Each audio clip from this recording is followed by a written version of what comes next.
Part 5. Hungry and trembling, James stood alone out in the open, wondering what to do. The night was all around him now, and high overhead a wild white moon was riding in the sky. There was not a sound, not a movement anywhere. Most people, and especially small children, are often quite scared of being out of doors alone in the moonlight.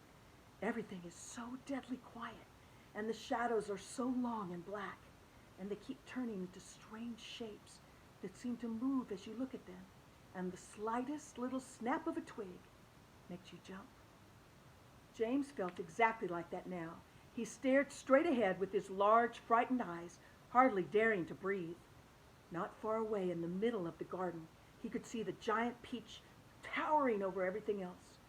Surely it was even bigger tonight than ever before, and what a dazzling sight it was.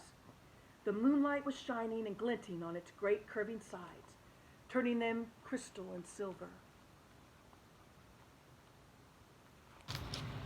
It looked like a tremendous silver ball lying there in the grass, silent, mysterious, and wonderful. And then all at once, little shivers of excitement started running over the skin on James's back. Something else, he told himself. Something stranger than ever this time. It's about to happen to me again soon. He was sure of it. He could feel it coming. He looked around him, wondering what on earth it was going to be. The garden lay soft and silver in the moonlight.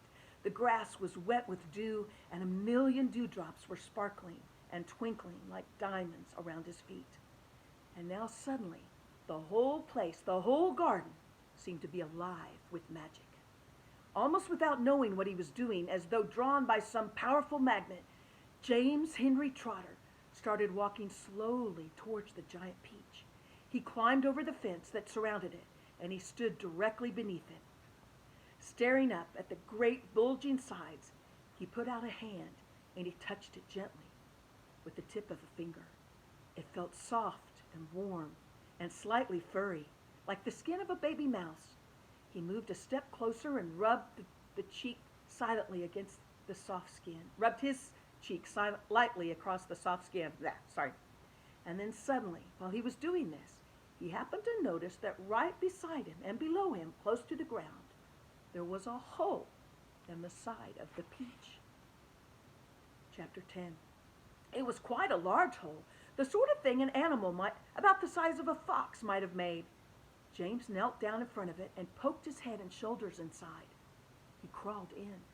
He kept on crawling. This isn't just a hole, he thought excitedly. It's a tunnel. The tunnel was damp and murky, and all around him there was the curious, bittersweet smell of fresh peach. The floor was soggy under his knees. The walls were wet and sticky, and peach juice was dripping from the ceiling. James opened up his mouth and caught some of it on his tongue. Oh, it tasted delicious. He was crawling uphill now, as though the tunnel were leading straight towards the very center of the gigantic fruit. Every few seconds he paused and took a bite out of the wall. The peach flesh was sweet and juicy and marvelously refreshing. He crawled on for several more yards, and then suddenly, bang! The top of his head bumped into something extremely hard blocking his way. He glanced up. In front of him there was a solid wall that seemed at first as though it were made of wood. He touched it with his fingers. It certainly felt like wood, except that it was very jagged and full of deep grooves. "Good heavens," he said. "I know what this is. I've come to the stone in the middle of the peach." Then he noticed that there was a small door cut into the face of the peach stone. He gave a push. It swung open.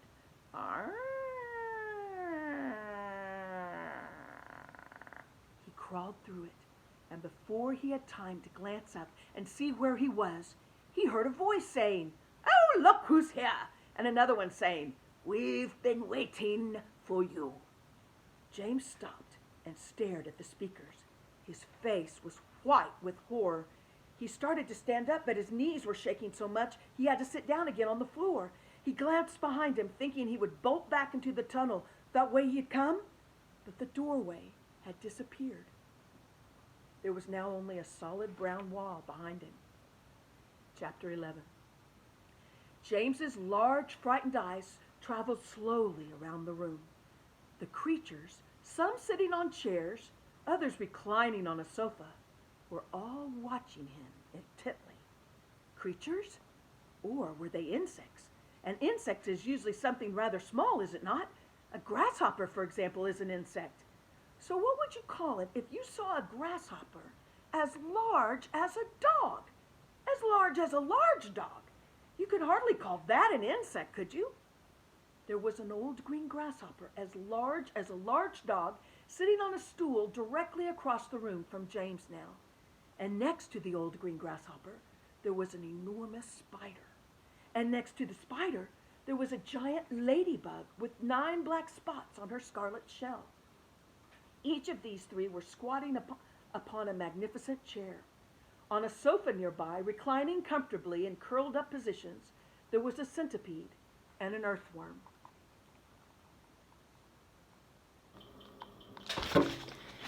On the floor over in the far corner, there was something thick and white that looked as though it might be a silkworm, but it was sleeping soundly and nobody was paying any attention to it. Every one of these creatures was at least as big as James himself, and in the strange greenish light that shone down from somewhere in the ceiling, they were absolutely terrifying to behold. "I'm hungry," the spider announced suddenly, staring hard at James.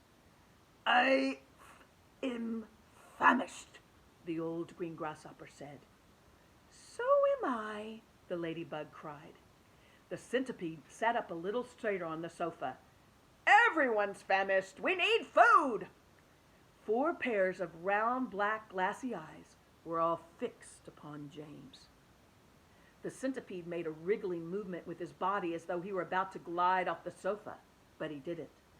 There was a long pause and a long silence. The spider, who happened to be a female spider, opened up her mouth and ran a long black tongue delicately over her lips. "Aren't you hungry?" she asked suddenly, leaning forward and addressing herself right to James. Poor James was backed up against the far wall, shivering with fright, and much too terrified to answer. "Oh, what's the matter with you?" the old green grasshopper asked. "You look positively ill."